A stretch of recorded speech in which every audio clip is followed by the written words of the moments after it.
Share ಮಾಡಿದ್ದೀನಿ. ಇನ್ನು ನಾಳೆ ನಾನು ಬಂದು ಬರೀತೀನಿ, ಓಕೆನಾ? ಹಾಂ, ನಗಡ್ತಾನೆ ನೋಡಿ, ನಾಚಿಕೆ ಆಗಲ್ಲ, ನಗಡ್ತಾನೆ. ಎಲ್ರಿಗೂ ನಮಸ್ಕಾರ, welcome back to the Neetha channel. ಇವತ್ತು ಮಾರ್ನಿಂಗ್ ವ್ಲಾಗಿಂಗ್ ಸ್ಟಾರ್ಟ್ ಮಾಡಿದ್ದೀನಿ. ಇವತ್ತು ಹೋಲ್ ಡೇ ನಂದು ರೂಟೀನ್ ಯಾವ ಥರ ಇರುತ್ತೆ ಅಂತೇಳಿ ತೋರಿಸ್ತೀನಿ ನೋಡಿ.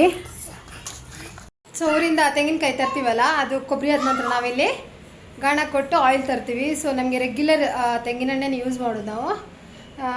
ಒಂದು 2-3 ಲೀಟ್ರ್ ಎಣ್ಣೆ ಸಿಗುತ್ತೆ ಇದರಲ್ಲಿ. ಅಡುಗೆಗಾಗಲಿ ಫಿಶ್ ಫ್ರೈ ಅದು ಇದಕ್ಕೆಲ್ಲ ಯೂಸ್ ಆಗುತ್ತೆ. ಸೊ ರೆಗ್ಯುಲರ್ ಯೂಸ್ ಕೊಬ್ಬರಿ ಎಣ್ಣೆ ನಾವು ಮಾಡುವಂಥದ್ದು. ಸೊ ಎಷ್ಟೊಂದು ಆಗಿದೆ ನೋಡಿ ಕೊಬ್ಬರಿ. ನನ್ನ ಮಗಳು ಬಂದು ತಲೆ ಬಚ್ಚಿಲ್ಲ, ತಲೆ ಬಚ್ಬೇಕು ತಾನೆ? ಹೋಗೋ ತಲೆ ಬಚ್ಚು. ಏನಮ್ಮ ಇದು? ತರೈ ತರೈ ಏನಮ್ಮ? ನೋಡಿ ಇಷ್ಟೊಂದು ಕೊಬ್ಬರಿ ಇದೆ. ಇವಾಗ ಇದನ್ನ ಹೋಗಿ ಗಾಣ ಕೊಟ್ಟು ಆಯಿಲ್ ಮಾಡಿಸ್ಕೊಂಡು ಬರ್ತೀವಿ.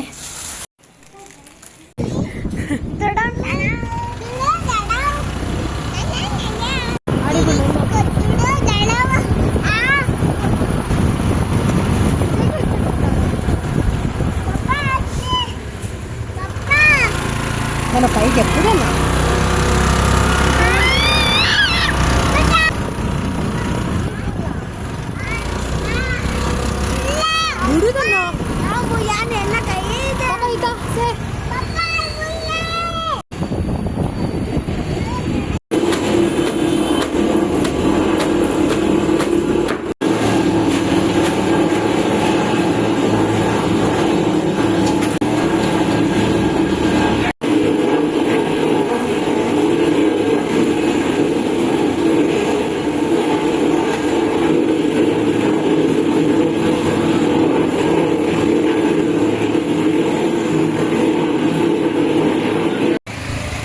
ಪೀನಟ್ ಆಯಿಲ್ ಇಲ್ವಾ? ಪೀನಟ್ ಕಡಲೆ ಎಣ್ಣೆ ಸಣ್ಣ ಇಲ್ವಾ? ಸಣ್ಣ ಬಾಟಲ್ ಅಲ್ಲ, ನಂಗೆ ಸಣ್ಣದು ಅರ್ಧ ಲೀಟರ್ ಇದಿಷ್ಟು. ಹಾಂ ಕಡಲೆಕಾಯಿ ಎಣ್ಣೆ ದೋಸೆಗೆ ಅಷ್ಟೇ.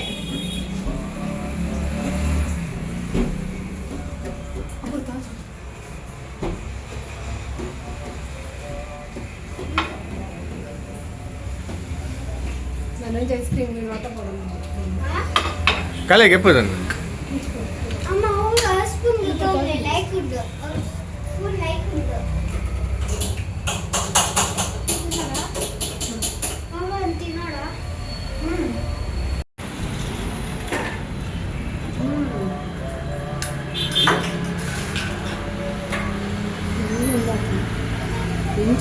ಫುಲ್ ಅಂದಾಗಲೇ ಎಣ್ಣೆ ಇಜ್ಜಿ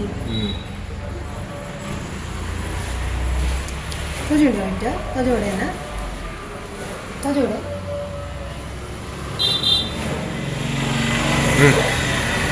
ಓಕೆ.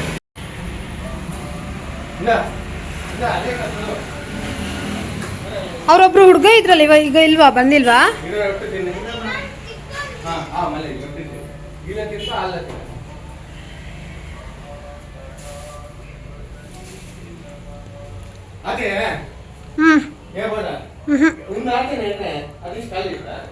ಅಂಕಲ್ ಅದ್ರ ಸ್ವಲ್ಪ ಐತೆ ನೋಡಿ ಇದರಲ್ಲಿ. ಬಾಯ್.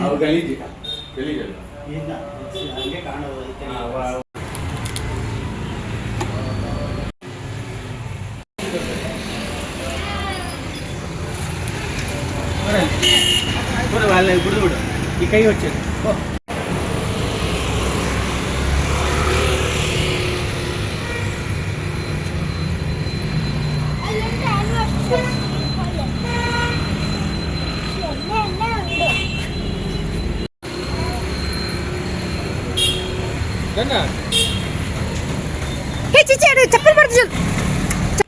ಮಿನಿ ಹಾರ್ಟ್ ಅಟ್ಯಾಕ್ ಅಂದರೆ ಇದೆ ನೋಡಿ. ನನ್ನ ಮಗಳು ಚಪ್ಪಲಿ ಹಾಕದೆ ರೋಡ್ ಸೈಡಿಗೆ ಓಡಿದಾಳೆ. ಬೇಗ ಬೇಗ ಬೇಗ ಹಾಕು.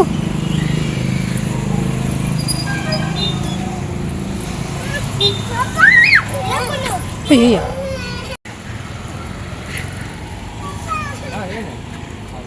ಅಯ್ಯೋ ತಾಗಡ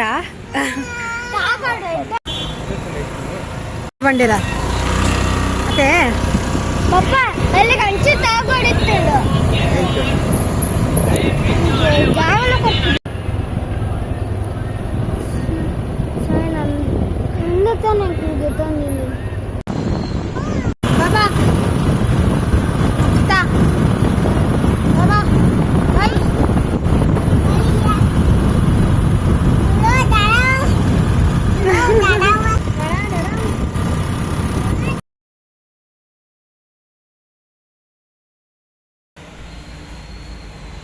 2.25 ಲೀಟ್ರ್ ನಮಗೆ ಕೊಬ್ಬರಿ ಎಣ್ಣೆ ಸಿಕ್ತು ಗಾಣದಲ್ಲಿ.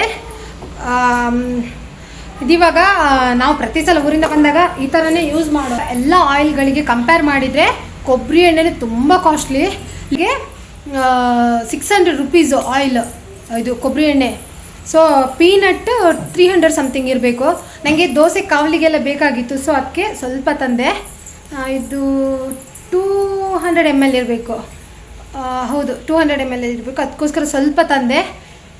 ಒಂದು 2 ಮಂತ್ಸ್ ತನಕ ಬರುತ್ತೆ. ನಾನು ರೆಗ್ಯುಲರ್ ಆಗಿ ಕೊಬ್ಬರಿ ಎಣ್ಣೆನೇ ಯೂಸ್ ಮಾಡುವಂಥದ್ದು ಹೇಳ್ಬೋದು. ನಾವು ಹೆಲ್ದಿ ಅಂದರೆ ಗಾಣದ ಎಣ್ಣೆನೇ ಯೂಸ್ ಮಾಡೋದು ಅಂತ ಹೇಳ್ಬೋದು. ನಾವು ಅಲ್ಲಿ ಶಾಪಿಂದ ಬಂದ ನಂತರ ನನ್ನ ಮಗಳನ್ನ ಸ್ನಾನ ಮಾಡಿಸಿ ಮಲಗಿಸಿದೆ. ಹಾಗೆ ನನ್ನ ಮಗನಿಗೂ ಆಫ್ಟರ್ನೂನ್ ಎಕ್ಸಾಮ್ ಆಗಿದ್ದರಿಂದ ಅವನು ಪ್ರಿಪೇರ್ ಆಗ್ತಾ ಇದ್ದಾನೆ. ನೋಡಿ, ಇದು ರಿಯಲ್ ಲೈಫ್ ಅಲ್ಲ, ನಂದು ರಿಯಲ್ ಲೈಫ್. ಡೈಲಿ ನಂದು ರುಟೀನ್ ಇದು. ಮಗಳನ್ನ ಸ್ನಾನ ಮಾಡಿಸಿ ಮಲಗಿಸಿದ ನಂತರ ಈ ಥರ ಮನೆ ಕ್ಲೀನಿಂಗ್ ಅದು ಡೈಲಿ ಇರುತ್ತೆ. ಮಕ್ಕಳೆಲ್ಲ ಹರಡಿರ್ತಾರೆ ಟಾಯ್ಸ್ ಅದು ಇದು ಎಲ್ಲ. ಸೊ ಅದೆಲ್ಲ ಕ್ಲೀನ್ ಮಾಡಿಕೊಂಡು ನನ್ನ ಮಗನಿಗೆ ಆಫ್ಟರ್ನೂನ್ ಕ್ಲಾಸಸ್ ಆಗಿದ್ದರಿಂದ ಅಡುಗೆ ನನಗೆ ಬೇಗ ಆಗಬೇಕು. ಸೊ ಮಗಳು ಮಲಗಿದ ನಂತರ ನಾನು ಇದೆಲ್ಲ ಕೆಲಸ ಮಾಡ್ಕೋತೀನಿ. ಎಷ್ಟು ಕ್ವಿಕ್ಕಾಗಿ ಮಾಡಿಕೊಂಡ್ರೂ ಸಾಲಲ್ಲ. ಡೈಲಿ ಮಾರ್ನಿಂಗ್ ಇದೊಂದು ದೊಡ್ಡ ಟಾಸ್ಕ್ ಅಂತಲೇ ಹೇಳ್ಬೋದು. ಅವ್ರು ಏನಾದರೂ ಸೌಂಡ್ ಆದ್ರೂ ಎದ್ಬಿಡ್ತಾರೆ. ನಾವು ಅಡುಗೆ ಮಾಡುವಾಗಲಿ, ಕುಕ್ಕರ್ ಸೌಂಡ್ ಆಗಲಿ, ಮತ್ತು ಏನಾದರೂ ಸೌಂಡ್ ಕೇಳಿಸಿದ್ರೆ ಆವಾಗಲೇ ಅವಳು ಇಮಿಡಿಯೇಟ್ ಎದ್ದು ಬಿಡ್ತಾಳೆ. ಮತ್ತು ಪುನಃ ಅವಳನ್ನ ಮಲಗಿಸ್ಬೇಕಂದ್ರೆ ನನಗೊಂದು 1/2 hour ಮಿನಿಮಮ್ ಬೇಕಾಗುತ್ತೆ. ಯಾಕಂದರೆ ಅವರು ನಿದ್ದೆಗಣ್ಣಲ್ಲಿರ್ತಾರೆ. ಏನಾದರೂ ಸೌಂಡ್ ಆದ ಕೂಡಲೇ ಬೆಚ್ಚಿ ಬೀಳ್ತಾರೆ. ಸೊ ಮತ್ತೆ ಅವಳು ಅಳ್ತಾ ಇರ್ತಾಳೆ, ಅಮ್ಮ ಮಲಗಿಸು ಅಂತ. ಸೊ ಅದೇ ನಂಗೆ ಟೈಮ್ ಹಿಡಿಯುತ್ತೆ. 2 ಮಕ್ಕಳನ್ನ ಇಟ್ಕೊಂಡು ಮಾರ್ನಿಂಗ್ ಟು ನೈಟ್ ಈಸಿ ಅಲ್ಲ. ನಮ್ಮದು ರುಟೀನ್ ತುಂಬಾ ಕಷ್ಟ ಇರುತ್ತೆ, ಅದು ಹೇಳಲಿಕ್ಕಾಗಲ್ಲ. ಆದರೂ ಕೆಲವೊಂದು ಕಷ್ಟನ ಎಂಜಾಯ್ ಮಾಡ್ಕೊಂಡು ಲೈಫಲ್ಲಿ ಏನಾದರೂ ಒಂದು ಮಾಡಬೇಕಂತೇಳಿ ನಾನು ಇನ್ಸ್ಟಾ ಆಗಲಿ ಯೂಟ್ಯೂಬ್ ಆಗಲಿ ಕಷ್ಟಪಟ್ಕೊಂಡು ಮಾಡ್ತಾಯಿದ್ದೀನಿ. ಇವಾಗ ಕಷ್ಟಪಟ್ಟರೆ ಏನಾದರೂ ಒಂದು ನನಗೆ ಅದರಿಂದ ಹೆಲ್ಪ್ ಆಗ್ಬೋದು ಅಂಥೇಳಿ ಆ ಮೈಂಡ್ಸೆಟ್ಟಲ್ಲಿ ಅಷ್ಟೇ. ಮತ್ತು ನಂಗೆ ಅದರಿಂದ ಏನು ಇವಾಗ ಸದ್ಯಕ್ಕೆ ಏನು ಇದಿಲ್ಲ. ಬಟ್ ಏನೋ ಮುಂಚೆ ಎಲ್ಲ ನಾನು ಈ ಥರ ರೀಲ್ಸ್ ನೋಡಿಕೊಂಡು ಅಥವಾ ಏನಾದರೂ ಫ್ರೀ ಟೈಮಲ್ಲಿ ವೀಡಿಯೋಸ್ ನೋಡ್ಕೊಂಡು ಟೈಮ್ ಪಾಸ್ ಮಾಡ್ತಾಯಿದ್ದೆ. ಸೊ ಅದಕ್ಕಿಂತ ನಾನೇ ಏನಾದರೂ ಮಾಡ್ಬೋದಲ್ವಾ ಅಂಥೇಳಿ ಆ ಮೈಂಡ್ಸೆಟ್ಟಲ್ಲಿ ಮಾಡ್ತಾಯಿದ್ದೀನಿ. ಬಟ್ ನಂಗೆ ಟೈಮ್ ಸಿಗಲ್ಲ ಈ ಥರ ಎಲ್ಲ ಮಾಡೋದಕ್ಕೆ. ಆದ್ರೂ ನಂಗೆ ಸಿಕ್ಕ ಟೈಮಲ್ಲಿ ನಾನು ತುಂಬ ಬ್ಯುಸಿ ಇರ್ತೀನಿ. ತುಂಬ ಅಂದರೆ 2 ಮಕ್ಕಳ ರುಟೀನ್ ಅಂದರೆ ಈಸಿನೇ ಇರಲ್ಲ. ಮನೆ ನೋಡಿಕೊಂಡು ಅವ್ರದ್ದು ಸ್ಕೂಲು, ಹೋಮ್ವರ್ಕ್ಸ್, ಅವಳದು ರುಟೀನು ಅದೆಲ್ಲ ನೋಡ್ಕೊಂಡು ಈಸಿನೇ ಅಲ್ಲ. ಬಟ್ ಆದರೂ ತುಂಬ ಕಷ್ಟದಲ್ಲಿ ಇದೆಲ್ಲ ಮಾಡ್ತಾಯಿದ್ದೀನಿ. ಪರವಾಗಿಲ್ಲ, ಯಾವತ್ತಾದರೂ ಒಂದಿನ ಒಳ್ಳೇದಾಗ್ಬೋದು ಅನ್ನೋ ನನ್ನ ಥಿಂಕ್ ಮಾಡಿ ಮಾಡ್ತಾಯಿರೋದು. ಸೊ ನೋಡೋಣ, ಫಿಂಗರ್ ಕ್ರಾಸ್ ಒಳ್ಳೇದಾಗ್ಬೋದು ಅಂಥೇಳಿ. ನನ್ನ ವೀಡಿಯೋಸ್ ನೋಡಿ ಹಾಗೆ ಸಪೋರ್ಟ್ ಮಾಡಿ ಅಂತ ಇದರ ಮುಖಾಂತರ ಕೇಳ್ಕೊತಾ ಇದ್ದೀನಿ. ನನ್ನ ವೀಡಿಯೋಸಿಗೆ ಇವಾಗ ವ್ಯೂಸ್ ಸ್ವಲ್ಪ ಡೌನ್ ಆಗಿದೆ.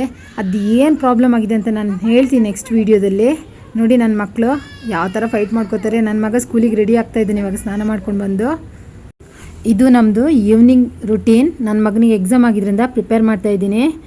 ಇವ್ರ ಎಕ್ಸಾಮ್ ಟೈಮಲ್ಲಂತೂ ನಮಗೆ ಎಷ್ಟು ಬರ್ಡನ್ ಆಗುತ್ತೆ ಅಂದರೆ ಅದು ನಮಗೆ ಗೊತ್ತು. ಕ್ಲಾಸಲ್ಲಿ ಏನೂ ಅಷ್ಟು ಓದ್ಕೊಂಡು ಬರಲ್ಲ. ಮನೆಗೆ ಬಂದು ಎಲ್ಲ ಅಮ್ಮ ಅದು ಹೇಳ್ಕೊಡು ಇದು ಹೇಳ್ಕೊಡು ಅಂತ ಹೇಳ್ತಾ ಇರ್ತಾನೆ. ನನಗೆ ಹೇಳ್ಕೊಟ್ಟು ನನಗೆ ಅಷ್ಟೊಂದು ಪೇಷನ್ಸೇ ಇರಲ್ಲ ಲಾಸ್ಟಿಗೆ. ಲಾಗಿಂಗ್ ಮಾಡ್ತಾಳಂತೆ. ಹಾಂ, ಸ್ಟಾರ್ಟ್ ಮಾಡು ಬಾಬಾ, ಸ್ಟಾರ್ಟ್ ಮಾಡು. ಹಾಗೆಲ್ಲ ಮಾತಾಡಬಾರ್ದು. ಎಲ್ರಿಗೂ ನಮಸ್ಕಾರ ಹೇಳು.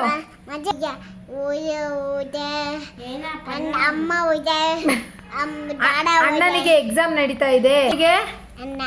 ಎಕ್ಸಾಮ್ ನಡೀತಿದೆ ನೋಡಿ ಯಾವ ಥರದ ಅನ್ವಿನ್ ಪ್ರಿಪೇರ್ ಆಗ್ತಾ ಇದ್ದೀನಿ ಎಕ್ಸಾಮಿಗೆ. ಸೊ ಇವತ್ತು ಥರ್ಡ್ ಡೇ.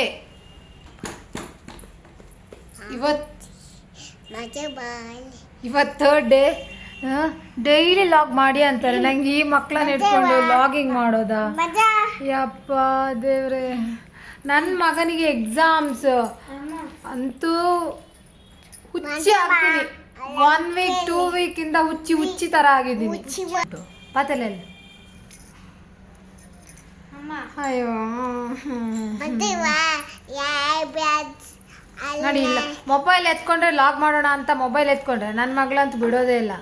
ಅವಳು ಮಲಗಿರ್ಬೇಕಾದ್ರೆ ನಾ ಮಾಡ್ಬೇಕು. ನನ್ನ ಮಗ ಅಂತೂ ಒಂಚೂರು ಏನಾದರೂ ಕೊಟ್ಟರೆ ಏನಾದರೂ ಬರಿ ಅಂತ 10 ಸಲ ಅಮ್ಮ ಅದೇನಮ್ಮ, ಅಮ್ಮ ಇದೇನಮ್ಮ, ಹೇಳಿ ಹೇಳಿ ಸುಸ್ತಾಗಿ ಹೋಗುತ್ತೆ. ಹೇಳು ಏನು ಬೇಕು? ಅಮ್ಮ ಅಮ್ಮ ಅರ್ಥ ಒಂದು ಫ್ಯಾಟ್ ಆಗ್ಬೇಕು ಪುಲ್ಲೆ ಪ್ಲಮ್ಮ ಏನು ಅರ್ಕೊಂಡು ಪ್ಲಮ್ ಪ್ಲಮ್ ಮಾಡ ಮಾಡ್ಬಿಡ್ತೀನಿ. ಹಾಂ ಅಮ್ಮ ಈವ್ನಿಂಗ್ ಟೈಮಲ್ಲಿ ಲಾಗಿಂಗ್ ಸ್ಟಾರ್ಟ್ ಮಾಡಿದ್ದೀನಿ. ಯಾಕಂದರೆ ನೋಡಿ ನನ್ನ ಮಗನಿಗೆ ಎಕ್ಸಾಮ್ ಸ್ಟಾರ್ಟ್ ಆಗಿದೆ. ಹೇಳ್ಕೊಟ್ಟು ನನಗೆ ಸಾಕಾಗೋಗುತ್ತೆ. ನಾಳೆ ಎಕ್ಸಾಮ್ ಆದರೂ ಮಾರ್ನಿಂಗ್ ತನಕ ಹೇಳಿ ಹೇಳಿ ನನ್ನ ಮಗಳಂತೂ ಲಾಗ್ ಮಾಡಿ ಸ್ಟಾರ್ಟ್ ಮಾಡಿದರೆ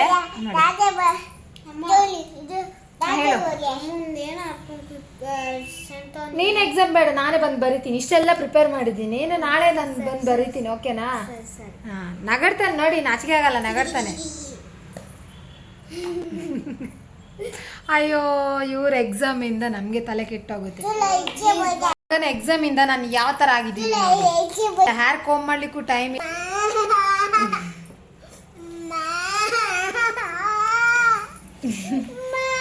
ನನ್ನ ಮಗನ ಬಂದು ಫುಲ್ ತಲೆನೋವು ಆಗ್ತಾ ಇದೆ. ಅದು ಬೇರೆ ಇವಳು ಚೂರು ಹೇಳ್ಕೊಳಿಕ್ ಬಿಡಲ್ಲ. ನೋಡಿ ಎಷ್ಟೊಂದು ಆಳ್ತಾಳೆ. ಬಾಬಾ ಇಲ್ಲಿ ನೋಡು, ತೆಲ್ತಂದಿಲ್ಲ ಎರ್ತುಪಿನ್ ತೆಲ್ತಂದಿಲ್ಲ. ಏ ನಗಾಡ್ತಿದಾರೆ ಅಲ್ಲಿ ನೋಡು, ನಗಾಡ್ತಿದಾರೆ. ಮತ್ತೆ ಇವಳು ಪೆನ್ಸಿಲ್ ಇಟ್ಕೊಂಡು ಗೀಸ್ತಾಳೆ, ಮತ್ತೆ ನಾನು ಸರಿ ಬೈತೀನಿ. ಬುಕ್ ಟೇರ್ ಮಾಡಲ್ವಾ? ಬುಕ್ ಟೇರ್ ಮಾಡ್ತಾಳೆ. ನಾನು ಇವಳು ಹೇಳಿದ್ದಾಳೆ ಅಷ್ಟೇ. ಆಮೇಲೆ ನಾವೇನ್ ಮಾಡಕ್ಕ ಆಗಲ್ಲ. ಇವಳು ದೊಡ್ಡ ರಾಣಿ, ಈ ಸ್ಕೂಲ್ ಈ ಮನೆ ದೊಡ್ಡ ರಾಣಿ. ಇವಳ ಹೆಸರು ಈತ, ದೊಡ್ಡ ರಾಣಿ. ನಾನು ಏನ್ ಮಾಡ್ತಾಳೆ ಈತ? ಹೊಡಿತಾಳೆ, ಕೂಲ್ ಎಳಿತಾಳೆ, ಆಮೇಲೆ ಬುಕ್ ಟೇರ್ ಮಾಡ್ತಾಳೆ. ಮತ್ತೆ ನನ್ನ ಪೆನ್ಸಿಲ್ ಎಲ್ಲ ಕಿತ್ಕೊಂತಾಳೆ, ವಾಪಸ್ಸು ಕೊಡಲ್ಲ. ಮತ್ತೆ ನಂಗೆ ಹೊಡಿತಾಳೆ, ಮತ್ತೆ ಕಾಲಲ್ಲಿ ಹೊಡಿತಾಳೆ.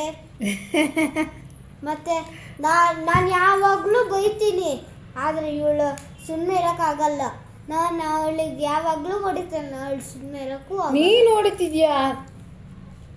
ನಾನು ಏನು ಮಾಡಲಿ, ನಂಗೆ ಟೆನ್ಷನ್ನು ಆಗುತ್ತೆ. ಈ ತಂಗಿ ಅಂತ ಬೇಕಾಗೇ ಇಲ್ಲ. ಏನಾಯ್ತು? ಈ ತಂಗಿ ಬೇಕಾಗಿಲ್ಲ, ನನಗೆ ಟೆನ್ಷನ್ ಮಾಡ್ತಾಳೆ. ಯಾವಾಗಲೂ ಟೆನ್ಷನ್ ಮಾಡ್ತಾಳೆ. ಬೇಕಾದ್ರೆ ಗೊತ್ತಾಗುತ್ತೆ ಆಮೇಲೆ ನಿಮಗೆ ಎಲ್ಲ. ಹೇಳು ಹೇಳು.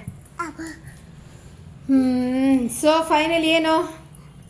ಎಕ್ಸಾಮಿಗೆ ಫುಲ್ ಪ್ರಿಪೇರಾ? ಫುಲ್ ಪ್ರಿಪೇರ್ ನಾಳೆ ಯಾವ ಎಕ್ಸಾಮ್? ಇಂಗ್ಲೀಷ್. ಓಕೆ, ಎಷ್ಟು ಎಕ್ಸಾಮ್ ಆಯಿತು? 3. ಯಾವುದೆಲ್ಲ? P spelling, maths, Kannada. ಹೇಗಿತ್ತು ಎಕ್ಸಾಮ್ಸ್ ಎಲ್ಲ? ಚೆನ್ನಾಗಿತ್ತು, ಸ್ವಲ್ಪ ಡಿಫಿಕಲ್ಟ್ ಇತ್ತು ಅಷ್ಟೇ. ಹೌದಾ? ಯಾರು ಹೇಳ್ಕೊಟ್ರು ನಿಮಗೆ? ಇಷ್ಟೆಲ್ಲ ಪ್ರಿಪೇರ್ ಮಾಡಿದ್ಯಾರು? ನಮ್ಮಮ್ಮ. ಓ ನಿಮ್ಮ ಅಮ್ಮ. ನಾಡಿದ್ದು ಮಾರ್ಕ್ಸ್ ಕಾರ್ಡ್ ಬಂದರೆ ನನಗೆ ನನ್ನ ಹೆಸರಿಗೆ ಕೊಡ್ಲಿಕ್ಕೆ ಹೇಳು, ಓಕೆ? ಜಗಳ ಆಗಿತ್ತು.